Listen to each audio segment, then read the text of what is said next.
When I wake up in the morning, I don't think, am I motivated to go do what I'm supposed to do? No, I don't think about it for 1 millisecond.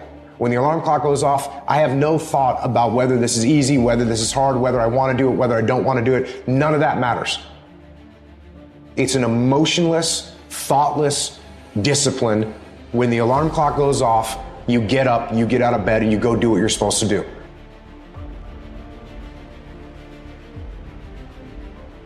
Death is not waiting behind that door right now. Every second, you are between life and death. One day, it just stays with this, then this is going to happen.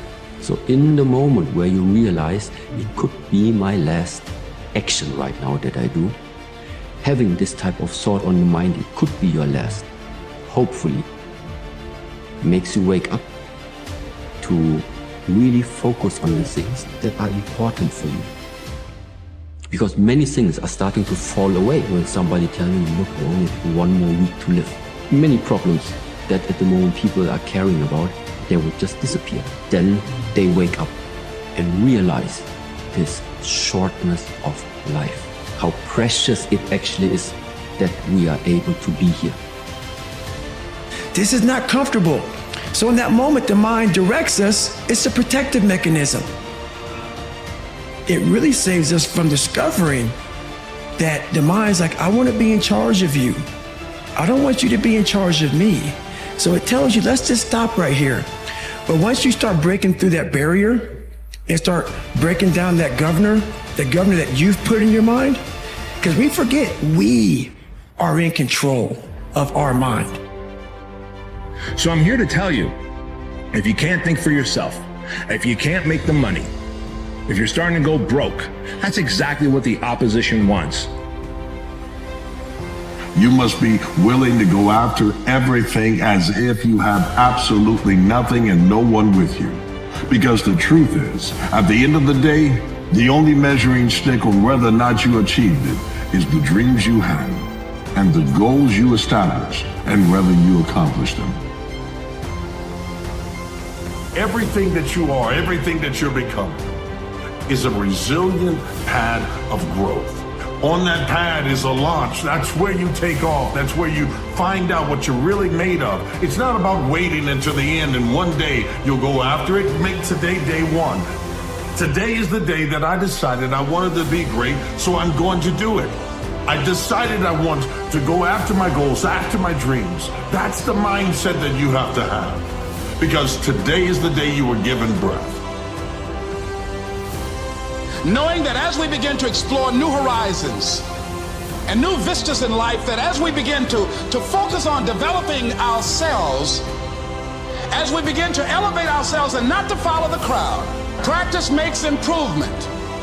You can always better your best. You can always go beyond anything that you have ever done. You'll never hit a state of perfection. You're always bigger than what you do. And so all you're looking for are new breakthroughs through practice and practice and practice. You'll get better and better and better. And there's still some things that will happen to you that will catch you on the blind side that you did not anticipate. Live your life the way that you want to leave your life.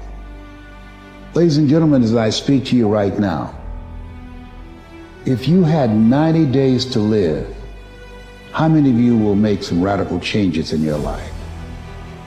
If you look at Nelson Mandela, if you look at Mother Teresa, if you look at Mahatma Gandhi, who died with under 10 possessions, these people were world changers. These people were radical optimists. These people suffered because the root of the word passion means to suffer. They suffered for their dream. They suffered for their values. They suffered for their cause. They suffered for their followers. They suffered for their greatness. What if is the worst question you can ever ask yourself. I failed is 1,000,000 times better than what if. Because that motherfucker got up and did something. He showed up 10 times more of the man and says, what if? What if, man? What if is an ongoing debate inside yourself that you can never come to a conclusion on. I got up and failed, at least I know. Otherwise, what if? Every minute of every day for your existence, battling inside your head, trying to turn off the voices, but you can't. The window of opportunity is closed. There's nothing you can do but sit back and wonder, what if? Nope, don't like that, man. I'd much rather take the gamble and lose. But you got to be not all right to get all right. You got to have been through something to know something.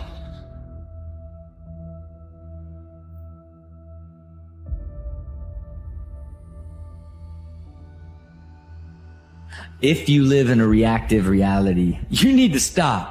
Because if you really want to live the life of your dreams, you have got to start living a proactive reality.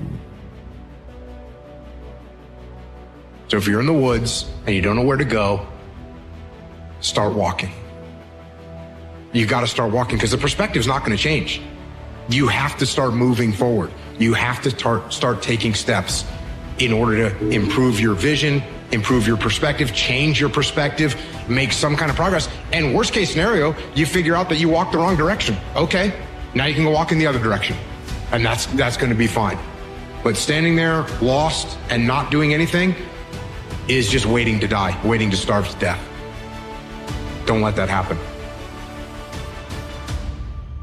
You must live a life of purpose. Health is wealth, and right now you're full of wealth. You're full of strength and possibilities. Do not leave Earth with the tank half full. No, we put in our minds what we should do. But we believe our mind is telling us, it's giving us all this feedback. We have to reprogram it and tell us, no, we're good. We're good, this sucks, but it's okay. Don't go around telling people what your story is. Everybody has a story. 80% don't care and 20% glad it's you.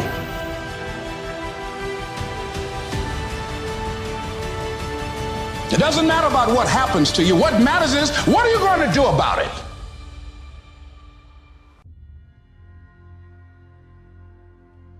You got to keep going. When your lungs feel like they're on fire, it's a feeling and it will pass.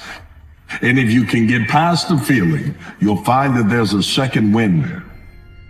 And that second wind is how you find the wins in life. That's how you find the victories in life. That's how you overcome and discover that there's another level. When you arrive and look at the mirror and say, I did it when no one else believed in me. I did it when I was tired. I did it when I was broken. I did it, and I stand here finally accomplished and successful because I kept going. Everything within me told me to quit. I'm here with a purpose and live on purpose. Not off of your resume of where you've been, but on the direction and understanding of where you're going.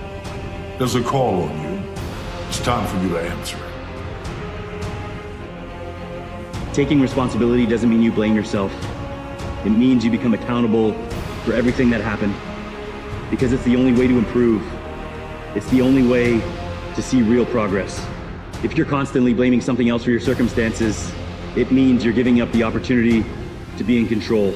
It might not be your fault, but it's your job to make the most of every situation and do the best with what you have. So do it. Take responsibility for all of it, because that's when things start to get good. You guys need to understand what you don't have to do. You don't have to work hard, you don't have to eat right, you don't have to sleep right, you don't have to do more than what's required of you. You don't have to do anything that you don't want to do. But you also don't have to win, you don't have to be a success in life. So the greatest things in life take sacrifice and discipline. And that's why so few people achieve great things. Because they don't want to sacrifice, they don't want to discipline for something greater. So you see all these people that have great things in life that you look up to, it's because they were sacrificed and disciplined long before you ever knew them. Because suffering will introduce a man to his highest self.